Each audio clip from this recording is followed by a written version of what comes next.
പണ്ടത്തെ കാലത്ത് ഈ അയൽവഴക്കിലും അതുപോലെ വിവാഹബന്ധം ഏർപ്പെടുത്തുന്ന ചടങ്ങിലുമൊക്കെ കഴുത്തിന് പിടിയും അടിയും മുണ്ടുരിഞ്ഞടിയും അങ്ങോട്ടും ഇങ്ങോട്ടും തെറിവിളിയും ഒക്കെ കാണാറുണ്ട്. രാജ്യങ്ങൾ തമ്മിലുള്ള ചർച്ചയിലും രാജ്യാന്തര വിഷയങ്ങളിലും അങ്ങനെയൊന്നുമുള്ള പതിവില്ല. പക്ഷേ വിടുവായന്മാരും ബോധശൂന്യന്മാരും അധികാരത്തിൽ വന്നാൽ ഇത് ട്രംപിൻ്റെ കാലമല്ലേ? നമ്മളിലെ കല്യാണ വീട്ടിൽ പാടി ഉസ്താദുമാരെ ട്രോളിയ കാണാത്ത കാഴ്ചകൾ പലതും കാണിക്കും, കേൾക്കാത്ത കാര്യം പലതും കേൾപ്പിക്കും. സത്യം പറഞ്ഞാൽ ലോകം കേൾക്കുന്നത് ഇന്ന് വരെ കേൾക്കാത്ത ചില സംഗതികളാണ്. നമ്മുടെ ഉക്രൈൻ പ്രസിഡന്റ് സെലൻസ്കിയെ ചർച്ചയ്ക്ക് വിളിച്ച് അങ്ങോട്ടും ഇങ്ങോട്ടും ഗോഗ്വ വിളിച്ച് നാടൻ ഭാഷയിൽ പറഞ്ഞാൽ കണാകുണ പറഞ്ഞ് അടിച്ചു പിരിഞ്ഞു. രണ്ട് രാജ്യങ്ങൾ തമ്മിലുള്ള തർക്കമാണ്. വിടുവായൻ ട്രംപ് ഇനിയും ഒരുപാട് കാണിക്കും. കാരണം മൂന്നാം ലോക മഹായുദ്ധം അവസാനിപ്പിക്കാൻ വേണ്ടി ദൈവം ഭൂമിയിലേക്ക് അയച്ച ആളാണ്. അതുകൊണ്ട് പുള്ളി വന്നില്ലായിരുന്നെങ്കിൽ ഇവിടെ ഒരു മൂന്നാം ലോക മഹായുദ്ധം നടന്നേനെ. ആ മൂന്നാം ലോക മഹായുദ്ധം തീർക്കാൻ വേണ്ടിയുള്ള കഠിന പരിശ്രമത്തിലാണ് അദ്ദേഹം. ഏതായാലും വലിയ പുരോഗതിയുടെ ഔന്നിത്യത്തിൽ നിൽക്കുന്ന രണ്ട് രാജ്യങ്ങളെ പഴഞ്ചൻ ഗോത്രവർഗ്ഗക്കാലത്ത് ജീവിച്ചിരുന്ന സൗദി അറേബ്യയുടെ മധ്യസ്ഥതയിൽ റിയാദിൽ നടത്തിയ ചർച്ച പരാജയപ്പെട്ടു എന്നാണ് പറയുന്നത്. ഇന്നലെ ജഗതിയുടെ ഭാഷയിൽ പറഞ്ഞാൽ അടിച്ച് പിരിഞ്ചാച്ച്.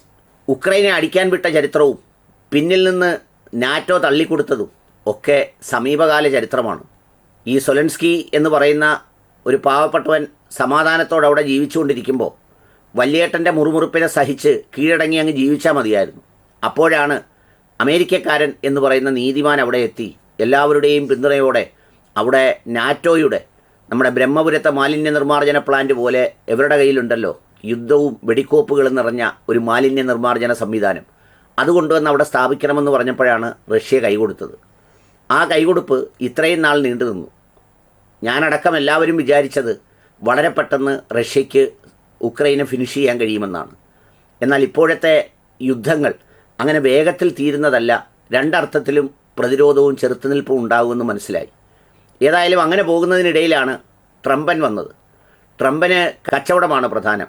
അല്ലെങ്കിൽ ഗസയും ഫലസ്തീനും അടങ്ങുന്ന മറ്റൊരു രാജ്യത്തെക്കുറിച്ച് AI വീഡിയോ ഉണ്ടാക്കി വെള്ളത്തിൽ കുളിച്ച് ചാരുകസേരയിൽ ചെറിയ നിക്കറുമിട്ട് കിടക്കുന്ന ഒരു വിടുവായനെ ലോകത്ത് ഏത് രാജ്യത്തിൻ്റെ പ്രസിഡൻറ്റോ അല്ലെങ്കിൽ പ്രധാനമന്ത്രിയായോ ഒക്കെ കാണാൻ കഴിയും.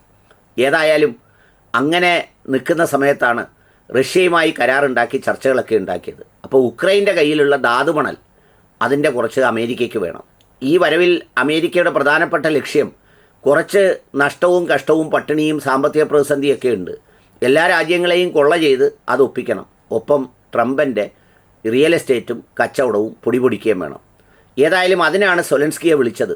വൈറ്റ് ഹൗസിലെ ചർച്ച എന്നൊക്കെ പറഞ്ഞാൽ എല്ലാവരും വലിയ സാഗൂതം വീക്ഷിക്കുന്ന ലോകത്തിൻ്റെ ഗതിവിഗതികൾ നിർണ്ണയിക്കുന്ന ചർച്ചയാണ് എന്ന് നിങ്ങൾക്ക് തോന്നിയെങ്കിൽ നാട്ടുമ്പുറത്തെ അലിക്കുട്ടിക്കാക്കായും തങ്കപ്പനും അതുപോലെ ഐദ്രൂസുഞ്ഞു കാക്കായും അസീസും ഒക്കെ വഴക്കിടുന്നത് പോലെ അങ്ങോട്ടും ഇങ്ങോട്ടും വഴക്കിട്ട് പിരിഞ്ഞു. രണ്ട് രാഷ്ട്രത്തിൻ്റെ പ്രസിഡന്റുമാർ തമ്മിലുള്ള വഴക്ക് കേൾപ്പിക്കാൻ കഴിയുമെന്ന് എനിക്കറിയില്ല. ഡിസ്ക്രിപ്ഷൻ ബോക്സിൽ ഇട്ട് തരാം. ഇല്ലെങ്കിൽ റോയിട്ടേഴ്സ് ലൈവായിട്ട് ഇട്ടിട്ടുണ്ട്. എത്ര മോശമായ വർത്തമാനങ്ങളാണ് അങ്ങോട്ടും ഇങ്ങോട്ടും പറയുന്നത്. നിങ്ങൾ നന്ദി പ്രകടിപ്പിക്കണം, അമേരിക്കയോട് നന്ദി പ്രകടിപ്പിക്കണം, നന്ദി പ്രകടിപ്പിക്കൂ എന്നൊക്കെ പറഞ്ഞാണ് ഒരു പ്രസിഡന്റ് സംസാരിക്കുന്നത്. ഈ പദവിക്കും സ്ഥാനത്തിനുമൊക്കെ അന്തസ്സും നിലയും വിലയുമൊക്കെ ഏത് പദവിക്കുമുള്ളത് അതിന് യോഗ്യനായവർ അതിൻ്റെ കസേരയിൽ ഇരിക്കുമ്പോഴേ ഉള്ളൂ. ഇല്ലെങ്കിൽ ആ കസേരയുടെ ഏത് വലിപ്പവും അവൻ മുക്കി താഴ്ത്തിക്കളയും. അതിലിരുന്ന് കാഷ്ടിച്ചും മൂത്രമൊഴിച്ചും നശിപ്പിച്ചും കളയും.